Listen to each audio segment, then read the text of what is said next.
8월 14일 말씀 묵상입니다. 오늘은 출애굽기 34장 10절부터 26절까지의 말씀을 함께 묵상하도록 하겠습니다. 오늘 하나님께서는 이스라엘 백성들과 언약을 세우고 계십니다. 그 언약의 내용과 그 언약의 의미들에 대해서 함께 살펴보도록 하겠습니다. 10절 말씀을 읽어보도록 하겠습니다. 여호와께서 이르시되 보라 내가 언약을 세우나니 곧 내가 아직 온 땅 아무 국민에게도 행하지 아니한 이적을 너희 전체 백성 앞에 행할 것이라. 내가 머무는 나라 백성이 다 여호와의 행하심을 보리니 내가 너를 위하여 행할 일이 두려운 것임이니라. 여호와께서 언약을 세우고 계십니다. 이스라엘에게 주변의 모든 백성들이 주목하게 될 그런 이적들을 행하실 것이라고 말씀하고 계십니다. 이런 이적들은 여호와 하나님께서 살아계시는 분이다라는 것을 나타내주기 위한 것이 되겠습니다. 여호와 하나님은 이스라엘 백성들에게 언약을 하시고 그 언약을 지킬 것을 말씀하고, 또한 그 언약을 지키면 하나님께서 그들에게 복을 주시고 지키지 않으면 하나님께서 그들에게 벌을 주시는 그 단순하지만 너무나 정직하고 정확한 그 언약에 대해서 이야기하게 될 것입니다. 11절부터 13절 말씀을 읽겠습니다. 너는 내가 오늘 네게 명령하는 것을 삼가 지키라. 보라 내가 내 앞에서 아모리 사람과 가나안 사람과 헷 사람과 브리스 사람과 히위 사람과 여부스 사람을 쫓아내리니 너는 스스로 삼가 내가 들어가는 땅의 주인과 언약을 세우지 말라. 그것이 너희에게 올무가 될까 하노라. 너희는 도리어 그들의 제단들을 헐고 그들의 주상을 깨뜨리고 그들의 아세라상을 찍을지어다. 그 이적들 중 하나는 이스라엘 백성이 들어가게 될 약속의 땅에서 대적하는 민족들을 몰아내신다는 것입니다. 그것이 이적입니다. 하나님께서 이스라엘에게 가라고 하신 곳, 그곳은 오늘날에 잘 닦여진 그런 신도시가 아니었습니다. 아무것도 없는 곳에 새로운 삶의 거처를 만들어 놓은 그런 곳이 아니라는 것이죠. 이미 그 땅에 누군가가 살고 있었고 이스라엘 백성들은 그들을 몰아내고 그곳에 살아내야 하는 겁니다. 가나안에는 여러 가지 민족들이 살고 있었습니다. 그 이스라엘은 그들을 전쟁으로 또한 여러 가지 방법으로 몰아내야만 했죠. 또한 그들이 섬기고 있던 그런 신들을 몰아내야 했습니다. 그들의 제단들을 헐고 그들의 상들을 깨트리며 그들이 섬기던 신들을 몰아내는, 하나님만을 섬기는 곳으로 만들어내야 했습니다. 여호와만 예배하고 여호와만 충성해야 하는데 그것에 방해가 될 만한 것은 다 없애야 하는 것이죠. 지금도 심각하지만 당시에도 종교 혼합주의가 문제였습니다. 여러 가지 종교가 섞여 있는 거죠. 기억하시겠지만 이스라엘은 이미 금송아지를 만들어서 하나님께 죄를 짓고 혼난 적이 있습니다. 그러니까 가나안에 들어가서는 더 조심하라고 이렇게 알려주고 계시는 거죠. 14절부터 16절 말씀입니다.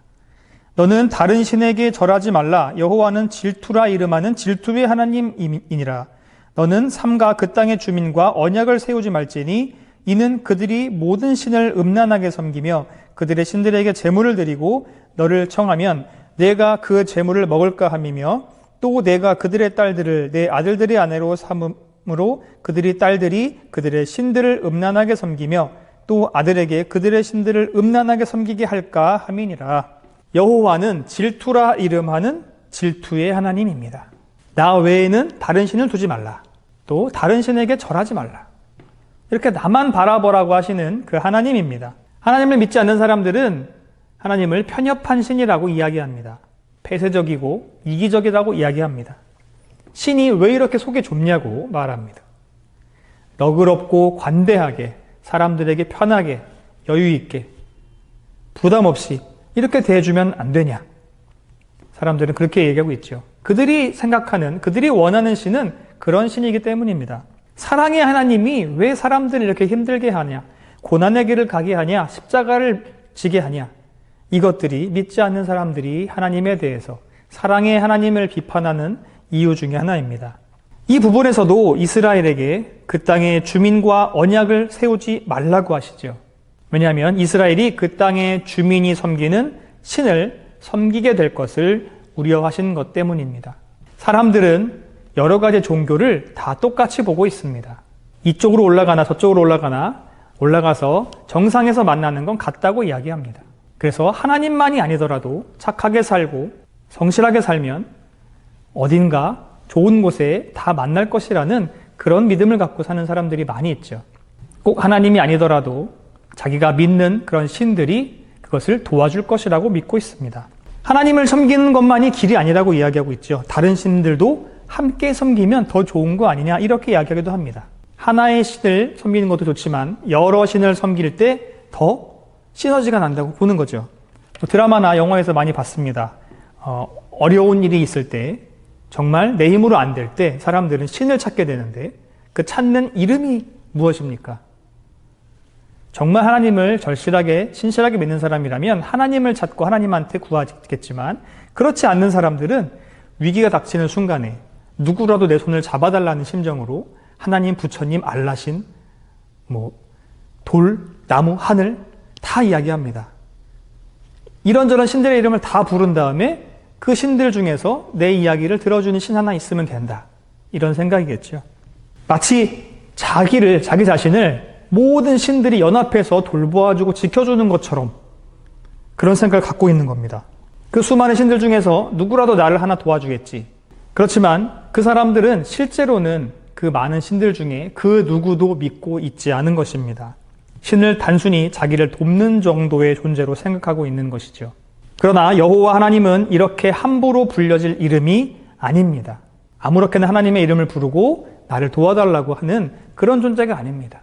하나님은 우리를 돕기 위해서 존재하시는 분이 아니라는 거죠. 반대로 우리가 하나님을 섬기기 위해 존재하는 겁니다. 우리가 하나님을 예배하고 하나님을 높이기 위해 우리가 존재하는 것이지 우리가 잘 먹고 잘 살기 위해서 하나님이 존재하는 것이 아니라는 거죠. 나의 행복을 위해서 살아가면서 하나님이 나를 위해서 도와주기를 바란다. 그것은 하나님과 나와의 관계를 잘못 알고 있는 것입니다.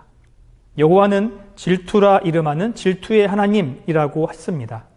하나님은 자신을 예배하고 자신을 섬기라고 우리를 만드셨는데 다른 신을 섬길 때 또는 하나님과 함께 다른 신을 섬길 때 하나님을 믿지만 또한 여러 가지 세상의 쾌락과 여러 가지 세상의 돈과 능력과 명예와 이런 것들을 함께 섬길 때 하나님께서는 질투하시는 하나님이라고 하셨습니다. 그분의 마음이 얼마나 아프시면 그렇게 말씀하셨을까요? 17절 말씀을 읽겠습니다. 너는 신상들을 부어 만들지 말지니라. 여기서 신상은 콕 집어서 금송아지를 말씀합니다. 신상들을 만들지 말라, 금송아지를 만들지 말라.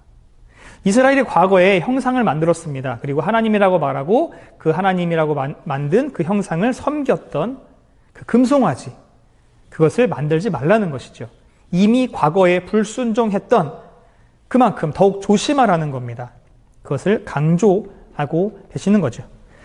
18절부터 26절까지 마지막 절까지 한 묶음으로 함께 읽도록 하겠습니다. 너는 무교조를 지키되 내가 내게 명령한 대로 아비벌 그 절기에 1회 동안 무교병을 먹어라. 이는 내가 아비벌에 애굽에서 나왔음이니라. 모든 첫 태생은 다 내 것이며 내 가축의 모든 처음 난 수컷인 소와 양도 다 그리하며 나귀의 첫 새끼는 어린 양으로 대속할 것이요 그렇게 하지 아니하려면 그 목을 꺾을 것이며 내 아들 중 장자는 다 대속할지며 빈손으로 내 얼굴을 보지 말지니라. 너는 엿새 동안 일하고 일곱째 날에는 쉴지니 밭 갈 때에나 거둘 때에도 쉴지며 77절 곧 맥추의 초실절을 지키고 세 마리는 수장절을 지키라. 너희의 모든 남자는 매년 3번씩 주 여호와 이스라엘의 하나님 앞에 보일지라. 내가 이방 나라들을 내 앞에서 쫓아내고 내 지경을 넓히리니 내가 매년 3번씩 여호와 내 하나님을 뵈려고 올 때에 아무도 내 땅을 탐내지 못하리라. 너는 내 제물의 피를 유교병과 함께 드리지 말며 유월절 제물을 아침까지 두지 말지며 내 토지 소산에 처음 익은 것을 가져다가 내 하나님 여호와의 전에 드릴지며 너는 염소 새끼를 그 어미의 젖으로 삼지 말지니라. 아멘.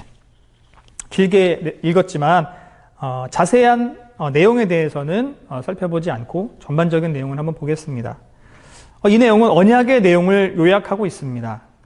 선택받은 민족인 이스라엘이 다른 민족과 구별되게 살기 위해서 어떻게 살아야 하는지 말씀해 주시는 그 율법들을 오늘 내용을 담고 있죠. 무교절이나 유월절이나 초태생 제물, 안식일, 77절, 수장절 이런 내용들을 쭉 열거하고 있습니다. 각자의 그 의미들이 있지만 구체적인 내용들을 통해서 백성들이 지켜야 하는 그 율법들을 강조하고 계시는 거죠. 하나님의 백성은 이 언약을 지켜야 합니다. 나를 구원해 주시고 지켜주시는 그 하나님의 뜻에 합당하게 살아내는 것이 당연한 것입니다. 내 마음대로 살면서 하나님이 내 뜻대로 나에게 해주지 않는다고 불평하는 것은 있을 수 없는 일입니다. 우리 마음속에 그런 불만이 있다면 지금 나와 하나님과의 관계를 다시 한번 생각해 봐야 할 것입니다. 하나님이 나를 구원해 주셨던 그 감격을 다시 한번 찾아보면 좋겠습니다. 하나님은 나를 도와주시는 분은 맞습니다. 그렇지만 하나님이 나에게 은혜를 주시는 것이지 내가 그분에게 그 은혜를 당당히 요구할 권리는 없는 것이죠. 우리는 하나님의 백성으로서 그분을 사랑하고 잘 섬겨야 마땅합니다. 하나님의 백성과 자녀로서의 정체성을 다시 한번 생각하는 하루가 되었으면 좋겠습니다. 하나님께서 우리를 선택하신 그 선택받은 민족, 영적 이스라엘이라는 것에 늘 감격하고 감사했으면 좋겠습니다. 그리고 내가 그렇게 존귀한 존재이지만 하나님이 나를 예배하기 위하여 만드셨다. 하나님을 찬양하고 하나님을 높이기 위해 나를 만드셨다. 하나님을 기쁘게 하기 위해 만드셨다는 것을 항상 잊지 말아야 하겠습니다. 하나님의 뜻에 합당하게 살아가면서 그분을 즐겁게 해드리는 것이 또한 우리의 즐거움이 되어야 합니다. 내 삶의 즐거움을 위해서 하나님을 이용하는 것은 죄입니다. 하나님을 위해서 나도 함께 기뻐하면 참 좋겠습니다. 질투라 이름하는 질투의 하나님, 하나님은 우리에게 온전한 섬김과 온전한 사랑을 요구하십니다. 뜨뜻미지근한 것이 아니라 열정적인 100%의 섬김과 사랑을 요구하고 계십니다.